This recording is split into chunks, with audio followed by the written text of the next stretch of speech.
Well, I'm back. I survived Alaska, and it's great to be back in the studio. And we're going to start something new. I talked about it last video, which was a while ago, but you probably forgot by now. Or maybe you weren't interested, but I know I am, because I love 2001. 2001 had more influence on my life, and I know, here he goes again, than any other movie I've ever seen. I mean, until I saw that movie, I didn't know what the heck I wanted to do. Being an astronaut, an astrophysicist, or what, or an artist, I didn't know. But after I saw that film, I knew what I wanted to do, and here I am. So, I've always wanted to make things from 2001, and of course, you know, I would love to have done a big old scratch-built Discovery, but unfortunately, or maybe fortunately, Scott Alexander, of course, made a couple of different ones that are really nice. Then there was the lunar model over there. We all remember that one. And that was given to me by Bob Burns. But now we got the new one coming out in November, and of course I'm going to get one of those, and that's going to be quite satisfactory. But I can make some things that most people can't. No one's going to make a full-size Star Child. Full-size meaning the same size as the one that was used in the film, an exact replica. I'm going to do that. And of course I'm going to do Moonwatcher and eventually make the whole entire costume. So I'm going to show you how this is going to be done, and I'm going to show you bit by bit along the way how I do everything. Now, the first thing we're going to do here is we're going to look at, thank you, Hal. Let's see, I got to find pictures, yada, yada, and Moonwatcher. Now, I found a fair amount of stuff on Moonwatcher, well, in the costumes in general. Now, keep in mind, these were done by Stuart Freeborn. Now, if you don't know who Stuart Freeborn, and if you're a Star Wars fan, you should know. He made Chewbacca and Yoda. But before that, he did these. And he did the great overlapping prosthetic makeup on Keir Dullea to make him into the older man. These are pictures of some of the surviving parts of the suits, which are in a bad state of decay, the foam rubber. But the thing that's most interesting about these pictures is that I have researched for days, and I have yet to find anything. I didn't know these were foam rubber, which is interesting, but we're going to do the head first. But these pictures really help me understand how he did the masks, which were prosthetic foam. Well, not really prosthetic, but they're foam. This is a foam latex, and here you see you're punching hair, yak hair, into the skin, which eventually will be put over the fiberglass underskull. This is said to be one of those. It is in fact not. This is actually just polyurethane, self-skinning polyurethane. You can see the foam underneath it that was used so that she could do exactly what she's doing, and that is use this as a basis to punch fur into hair. Okay, but that shows me what the underskull looks like, and this is exactly the way I have always done my gorilla suits and everything else. So this is nothing new to me. You can see the underskull here. It's hard to make out any detail about the jaw mechanism. I don't see the teeth in yet or any of that, but it's interesting looking at these pictures. You can see the molds and how they did some of the stuff, but it's exactly the way I would do it normally anyway. This is Stuart Freeborn working on Moonwatcher's sculpture. There are better pictures still that I have.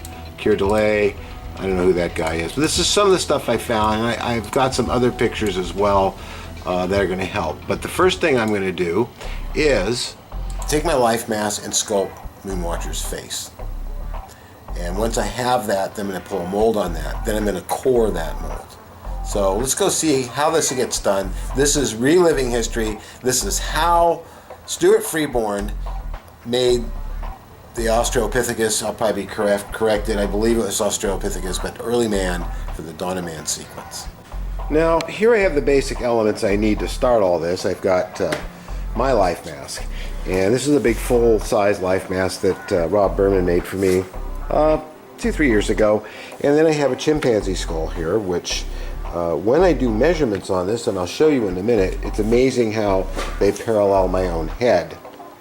I can just hear the jokes. Now, I'm pretty sure that Stuart used a chimp skull for the teeth and then reworked them. He may have sculpted them, I'm not sure, but if I do a measurement like that and then I come to here, we're a little bit narrower.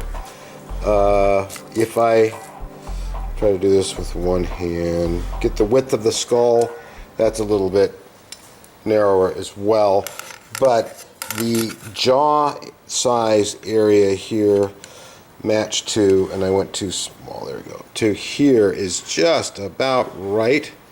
So I think these teeth are what they used. I could be wrong, but I'm going to make castings of these, and I'm going to shorten these down a bit and rearrange them, and then eventually we'll cast up sets and add them to the fiberglass underskull. But the first thing I have to do is make a life mask off my life mask, so that I have something lighter to work with, not so heavy and easier to move around. And as it was, I could see when Stuart Freeborn was sculpting, he was only doing the skin this far, so I don't need the whole life mask right now.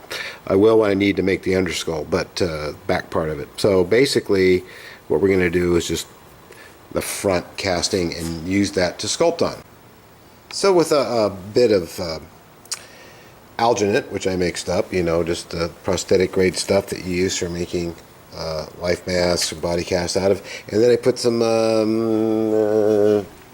that stuff, plaster bandage gauze on it to reinforce it, so I can make a real quick copy of my face, and then pour this up in toolstone.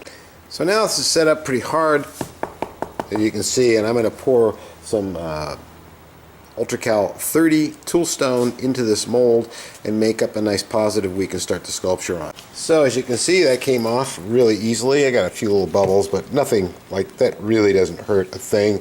It's pretty good overall. So I'm going to pour that UltraCal into there, and then I can get this off the table and have something lighter to work on. So I'm going to open this now. I got George, thank you George, shooting here. I'm going to take off this mother mold out of plaster bandage. Just kind of loosen it up all the way around. And undoubtedly I will edit the hell out of this, George. I'm what you call a professional. Sorry, Adam. Okay, so there's the mother mold made out of plaster bandage gauze that we'll never use again. And there is the stuff you saw me put on there, which is dental alginate. You'll see how I can just float this whole thing right off, and I can even put it back in there and get another one if I wanted to, but I'm not going to. That gives me the life mask I need to sculpt all the way back to the jaw, I meant to add a little bit to this, put it on a base, and then I can sculpt Moonwatcher on that. So what I'm doing here is besides filling bubbles, because I made up my UltraCal so thick when I poured up this life mask, but nevertheless it came out fine. And what I'm doing now is I have leveled it to the table. I built a bunch of clay under it, so I get a thickness about like that all the way around. So I got this nice flat to the table life mask to sculpt on. And also the reason that you want to do this, and of course this started with Stuart Freeborn. Later on, Dick Smith, I saw, was very influenced by Stuart Freeborn to make molds this way. You end up with this nice flat level piece to the table, but you also have a mold that will do the same. Now when I core the mold, which you'll understand later when I get to that process, after I do the sculpture and I make a mold on the ape face, then I'm not going to use this anymore. I'm actually going to clay up that face from the inside so that there's a thickness of clay about that thick to replicate the thickness of the skin, and then I'm going to pour more stone into that, and when I pull that apart I end up with a shape called the core. So there we are with our super fantastic life mask. That took, I don't know, about 3 hours to do all this. I need to chip this stuff off here, these bump things, and get rid of that, but ultimately it's ready to go. Gonna knock it off the table here in a minute and clean it up. So here we go. We got a nice life mask, just very similar to what Mr. Freeborn had to originally start on. And I've got some pictures here of Moonwatcher. I'm waiting for some better ones to come in, which I have access to, but for now I can at least start blocking. Of course, there's Stuart working on Moonwatcher, and you can see that he's on a nice life mask of somebody's face, and there's the person's eye, and he's sculpting this first because I can see that this is open all the way down in there, so there is no underskull in there. He's sculpting this on a life mask, and then after the mold's made of that, then we core the mold. You're probably again thinking, what's the mold? What's a core? What's a core? You'll find out. So I'm going to start doing what he's doing. And George will actually show me doing this in a minute, and it'll look just like that, because I am trying to make this as historically accurate as possible. So, as promised, did I promise it? I don't know if I did promise it, but I was really hoping today on Monday that I could get all this stuff done, and before the end of the day and after tea, I would have this sculpture roughed it along, which I do. And that actually took 45 minutes, according to George, to get it roughed out very quickly on the life mask that I made today. So, and what we did is we took a picture of me sculpting it so that it would, here, I'll get that way. Sound effects are always important. There we go. So that we could get something similar to that. So that's real good progress for the first day. And of course now I have to do all the fine-tuning of the whole thing, which we'll do tomorrow. And I owe this all to George, who went into town, went to Berman's in 117 degree temperature or whatever it was today, and picked up the clay for me, which is there and there. And now we have enough clay to also start roughing that out tomorrow. This, not that. Well, this on that. And then there's the eyeballs to be. And okay, so here we are on day 2. I've been mostly doing research, and lots of research, trying to get a good look at this. I got a Blu-ray player, burner. I tried to attach it to my computer. I figured, I'll pop in the Blu-ray of 2001, capture a whole bunch of images. Because the problem is that the pictures that are available, oh, what happened? Well, we'll go back to that. Just as an example, you know, this is really old. It's in really poor condition. I can get certain details out of it, and I've collected a lot of pictures. But this is also distorted because the lip mechanism has pulled the lip up and done all this, so it's not in a neutral position, so it makes it really hard to know what I'm doing.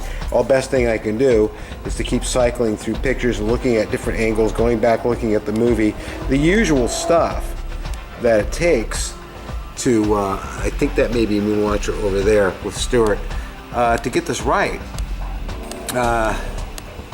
So eventually I'm going to get some frame grabs from the show of just Moonwatcher, because keep in mind, all the different, I don't want to delete that. I should actually pay attention to what I'm doing here. Okay. What I was saying is, every one of these guys is slightly different. They're not all the same. And what this may be Moonwatcher, but I don't think it is. Looking at it as much as I have now, there were other details that this one doesn't have. So they had a number of different apes. Not all of them have the same skin. They all had different skins because they're all supposed to be different early men. So what I've been doing is just what we always do, is going through and trying to get this as close as I can by looking at pictures and changing lighting and putting the lights like in the same exact angle that you see there, by putting the light overhead and then saying, gee, does that look like that? And yes, it does. So, you know, it's not easy with an old film like this. So, but it's getting a lot closer. It's getting a lot closer. I want to finish this up in the next couple of days so I can make the mold and then the core.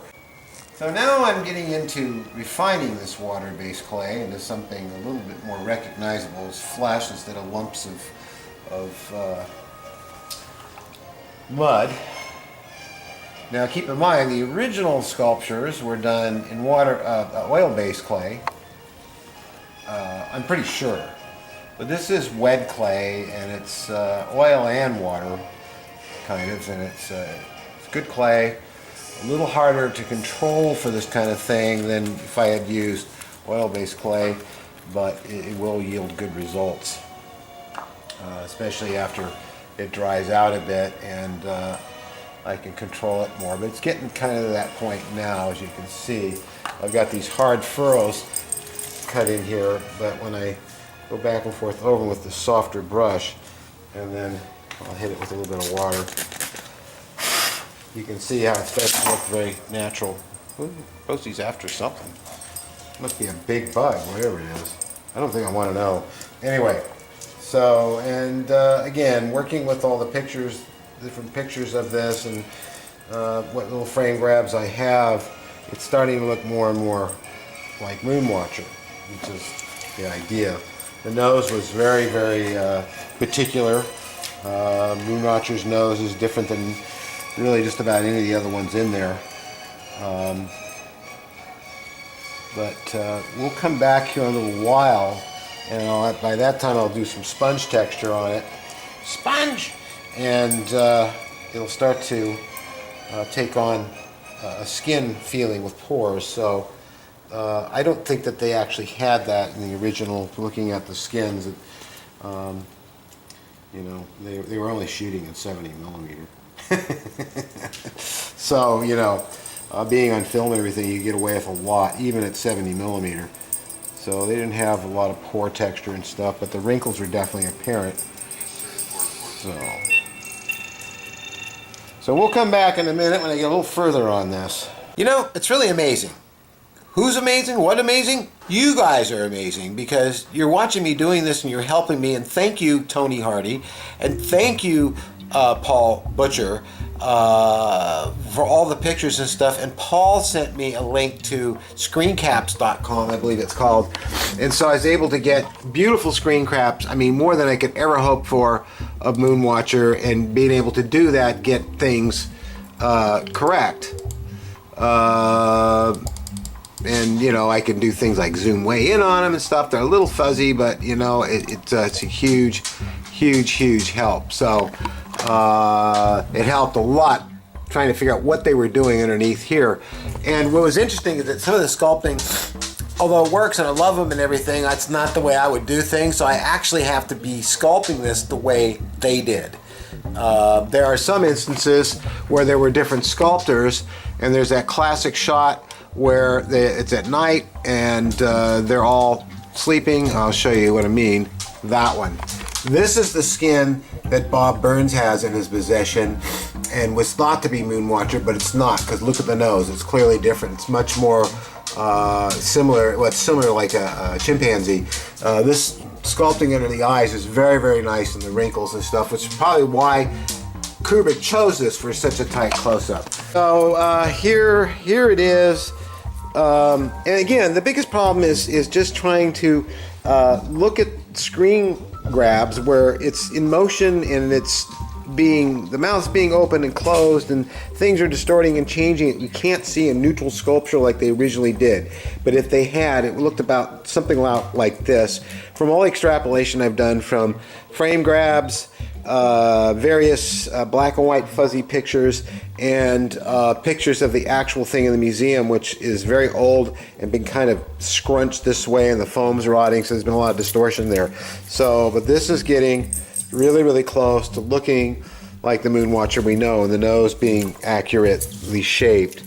And look at the profile and that hard line that you always see in the head. So I'm thinking that probably tomorrow I'm going to do a little more work on this, and then I'm going to mold it.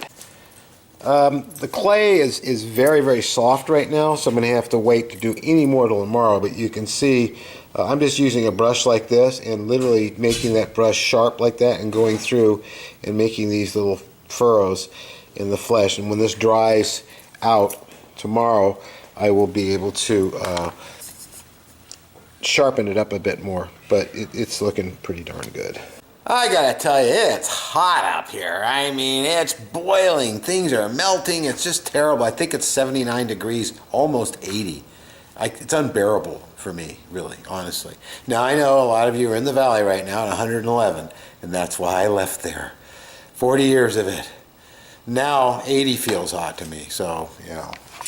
But I did get this done, and I don't have it on its nice sculpting board. Oh, there it is. I don't have a nice sculpting board, so you can see all the wonderful detail and things that I did to this to get it. Well, that's kind of popping it a bit. But it's finished, and what I'm going to do now is make the mold. I'm going to run some pictures you can see of it actually under good lighting conditions as I speak here. You can look at of the finished sculpture, and I think it's pretty good. I mean, it's really hard to make it exactly like the real thing because every picture looks different because of lighting, because of the facial expression, because of the lip coming up, the lips opening down here. The old one, I mean, I've said this before, right? The old ones in the museum, the exhibit, which are in really bad condition.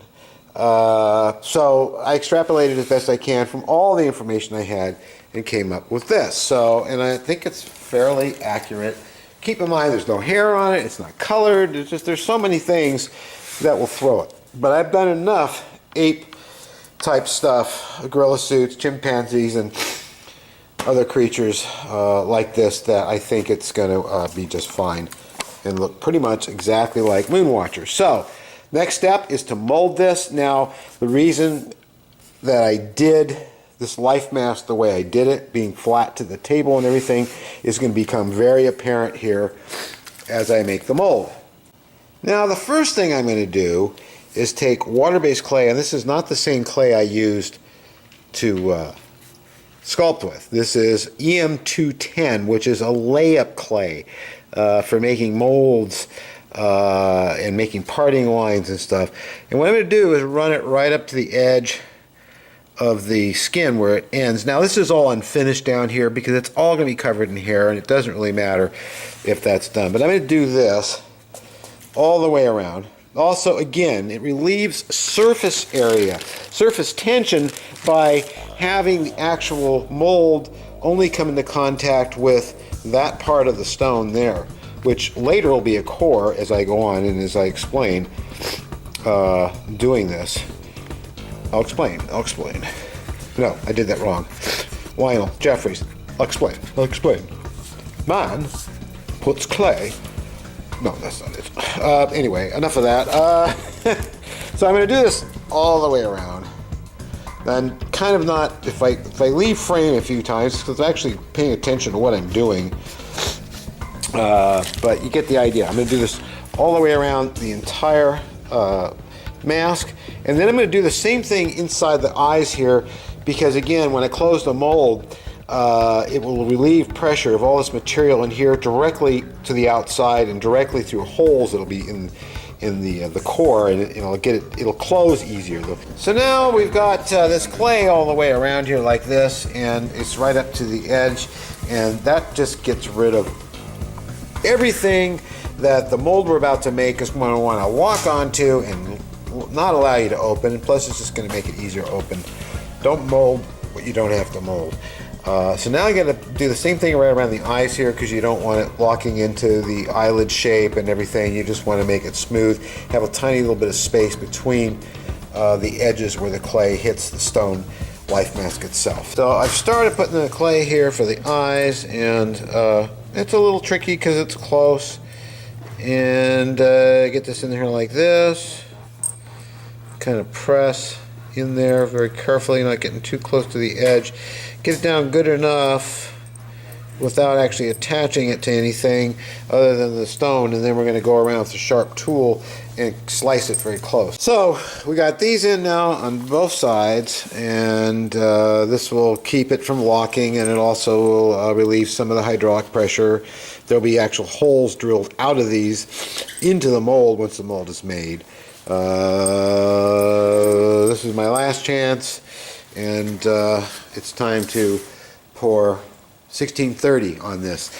Now, the original molds were done probably with some kind of hydrocal, or like hydrocal B11, because it was 1968, probably sooner than that, because the movie took 4 years to make. It started in 64, so it was mid-60s, and I don't know, I think there was dental stones available, it might have been, but the pictures are black and white, so they're, it could be anything. They look quite light, so I got a feeling they're probably hydrocal, and they ran foam rubber in those. And we're not going to do that because foam rubber rots. That's why those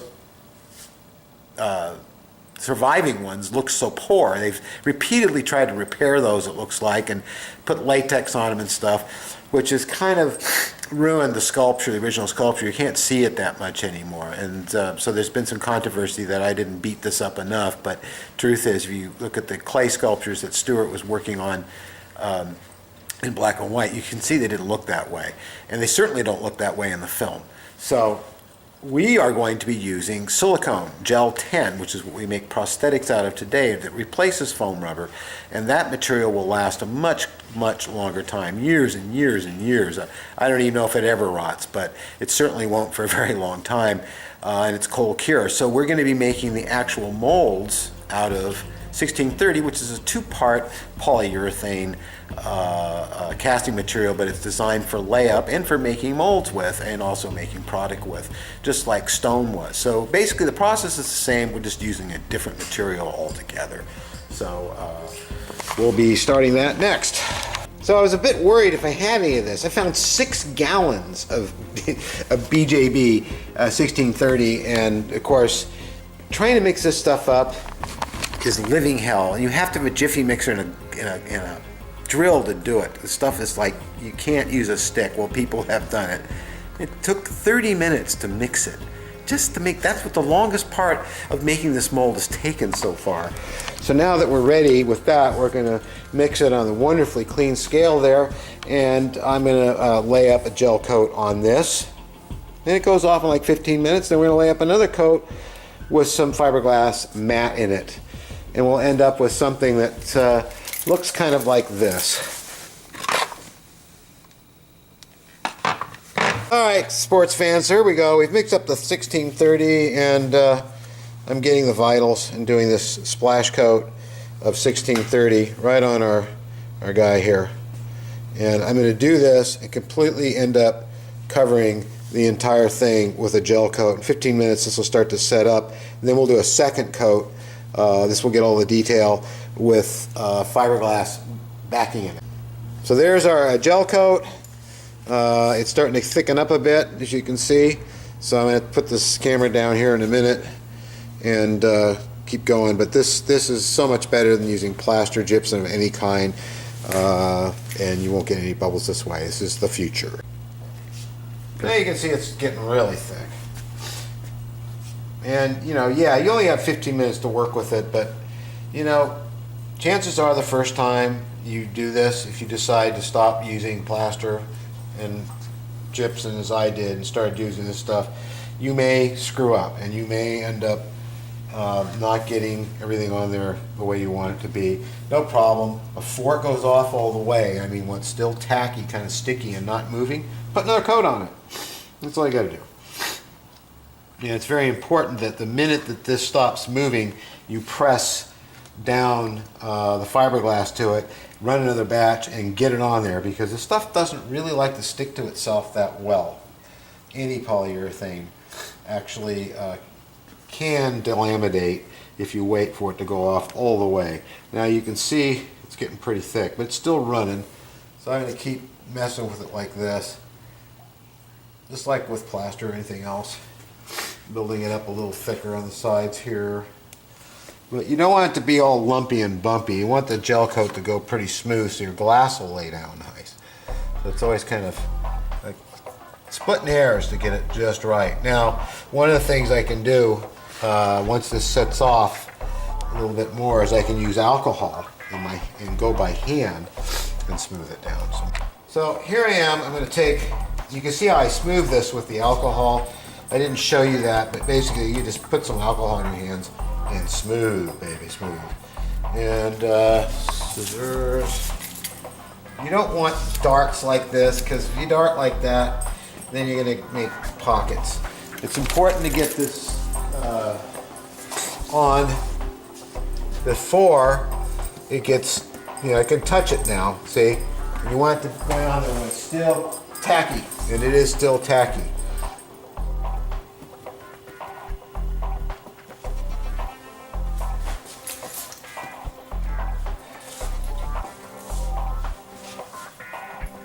I've never touched this stuff myself. Okay. All right, so when we come back, we're gonna put another coat on. So here we go, we got another batch, and now, just like you do with fiberglass, you see I'm running underneath here, that'll help stick that down more. But just like you do with fiberglass, you go over and you just do this whole thing and soak it in. You gotta be quick because you want it to soak in, so you gotta get it in there before it starts turning thick. So don't be shy, and just get in there and go. Sound effects are important. And they're resins. Resin is resin. Except this resin's really fast. And I could open this mold like in an hour, no problem. But I'm gonna let it sit till tomorrow. It's late enough now, I might as well. So that's that. And now what I am gonna do, since I have a lot left here, is keep putting more fiberglass on, making it even more structural, at least strong, which is really easy to do when it's at this point. Okay, so we got the mat on as a final outside coat for extra strength and to kind of even up the whole mold so it looks pretty. I'm hoping. This will be 3 layers, and in general, I will use 3 layers on most of my molds, and I find that it's exactly the right amount necessary for a mold like this. It's strong enough. So, of course, I'm going to do this all the way around. It's going to bore you to tears. So, George and I will come back and show you the finished mold shortly. So there we go. That mold took an hour. I got a little pocket here, but it's not going to hurt anything because it's just a bracer coat. But beware that that can happen. I don't have it anywhere else but right there, unfortunately. But that is that, and this will harden up. It's already pretty darn hard. And we started that at about 4 o'clock, so it's a little over an hour to make a mold like this. Doing something like this out of ultracal or tool stones of any kind would have taken a lot more time to do. Tomorrow, this will just come right off of here because it's Vaseline, and I will trim on the bandsaw all the way around here, all that off, and clean it up a little bit, and then we'll pop the life mask out, clean everything out, and then we can do the core. Okay, it's Friday, we're back. It's time to start working on this again, and what I need to do is open the mold. I got some new gloves. I'll make George happy, and me. But I'm going to flip this over, and it's a bit heavy still, I mean, you know, but it's been pre-trimmed. And of course, I got to get this life mask out of there and clean the mold out. So I'm going to do that next. Okay, hopefully this will just open up very easily. I'm just going to do just a slight pry job here. And we'll see what happens. It does seem to be a little bit locked in there, so I'm going to have to get a bigger tool to get in there and get better leverage. Okay, I think I got this to move finally. It takes a bit of doing, but it's opening, so that's good. Always a good thing.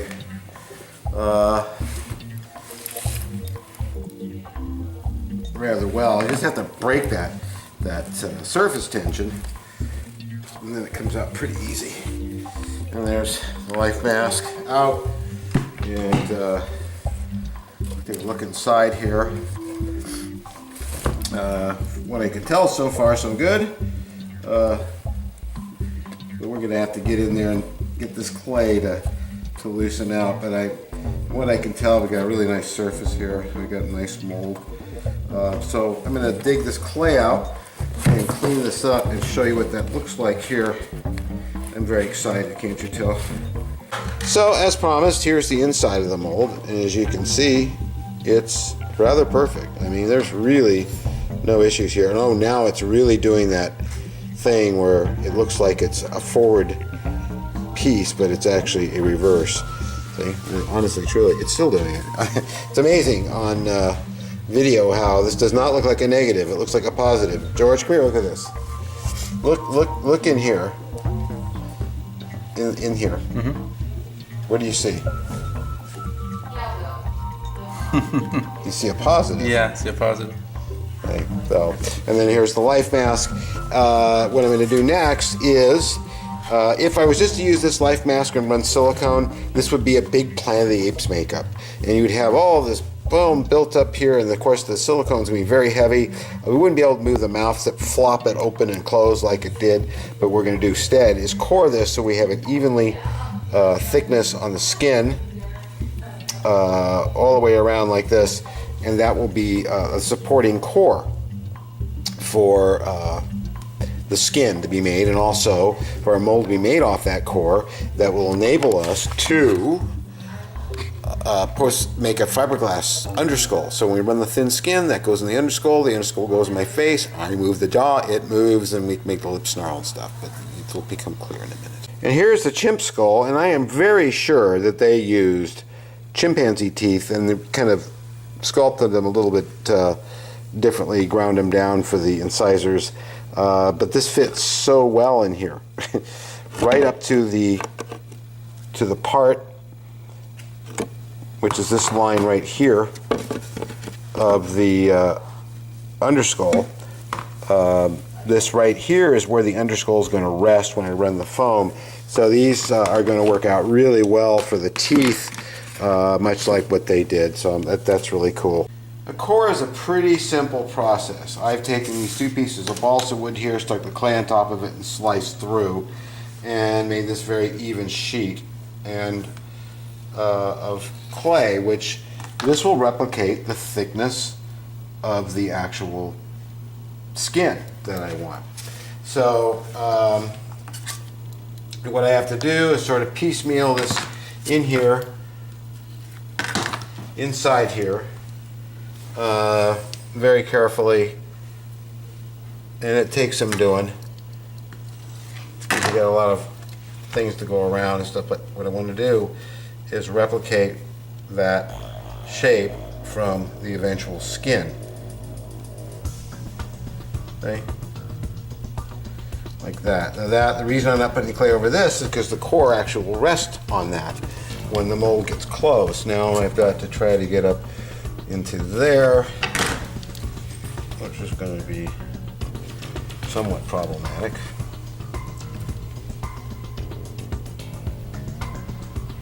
But I've done this before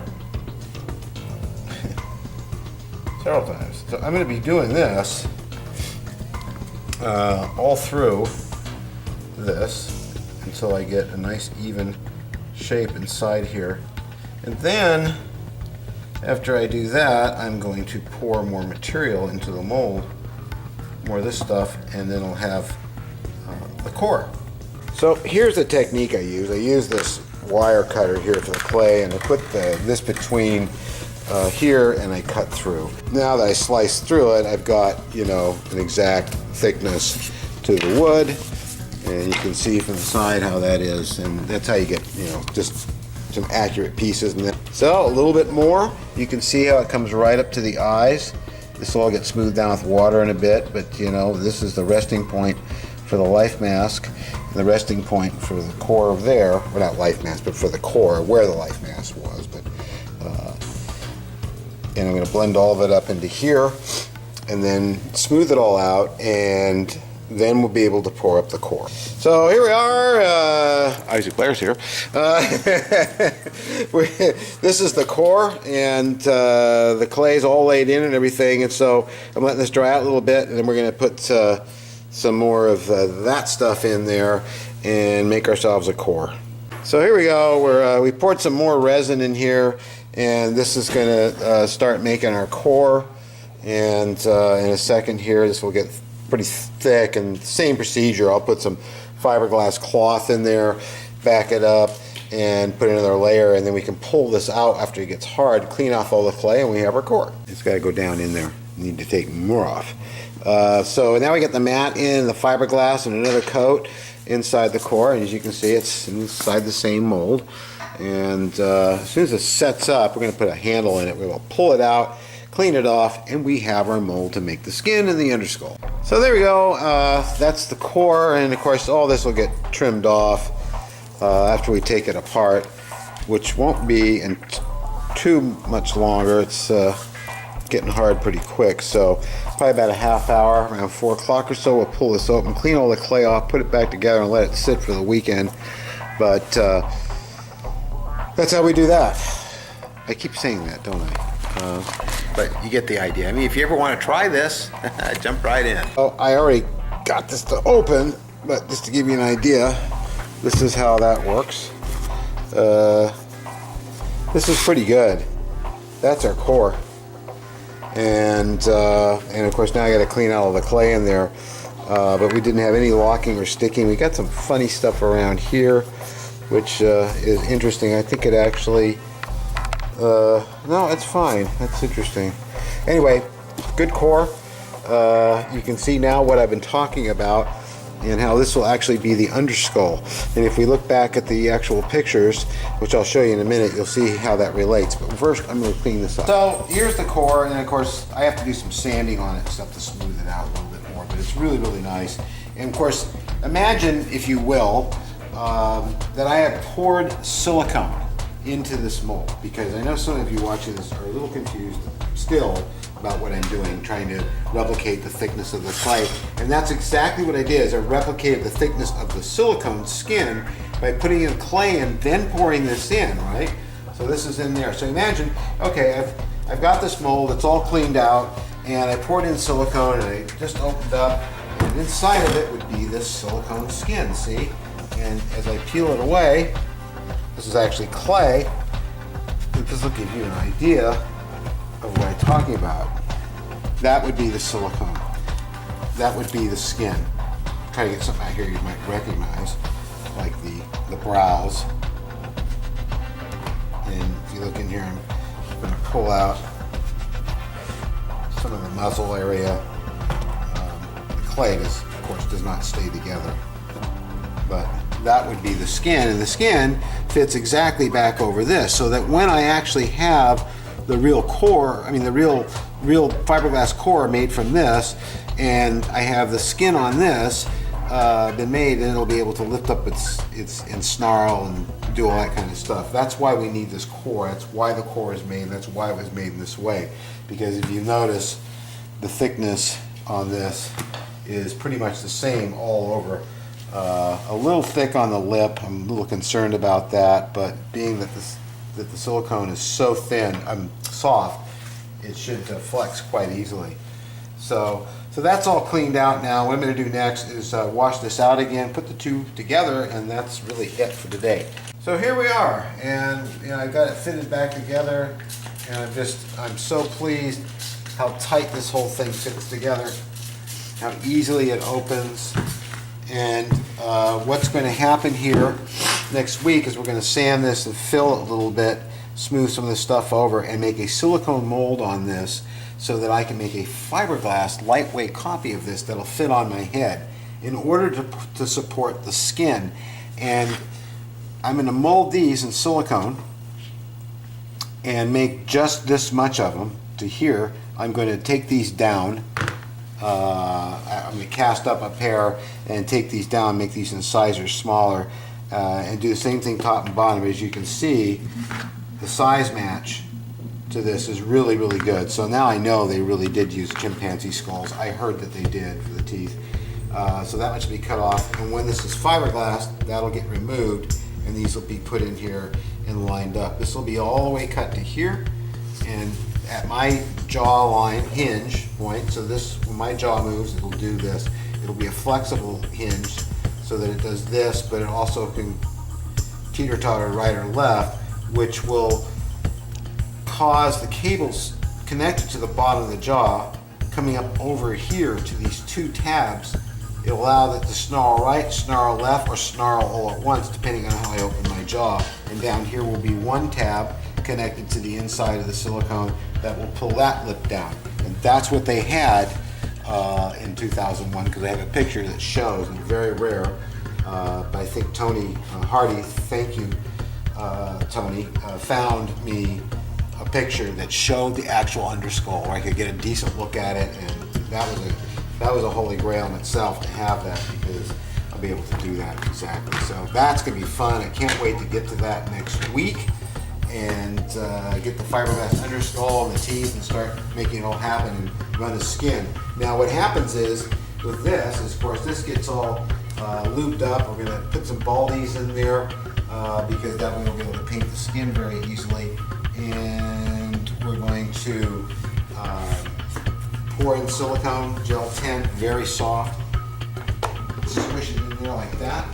After about an hour or so or more, we can open this up and pull out this beautiful skin. Just like you've seen me do in the past, this other stuff, it'll be this very soft skin, silicone skin that we can paint, and that will be the skin for the 2001 Dawn of Man head. Now, the Moonwatcher head, originally, as I think I said before, was made of foam rubber, and that's one thing I'm changing. I'm not going to make it out of foam rubber because it's going to rot. I know it's canon, but in a few years, it'll start to rot and crack, and if I make my silicone, it'll last for virtually ever. So that's how we got that far this week, and we'll be back next week for more fun with making the Moonwatcher head from 2001: A Space Odyssey, my favorite movie of all time, and after all, it's going to be the 50th anniversary next year.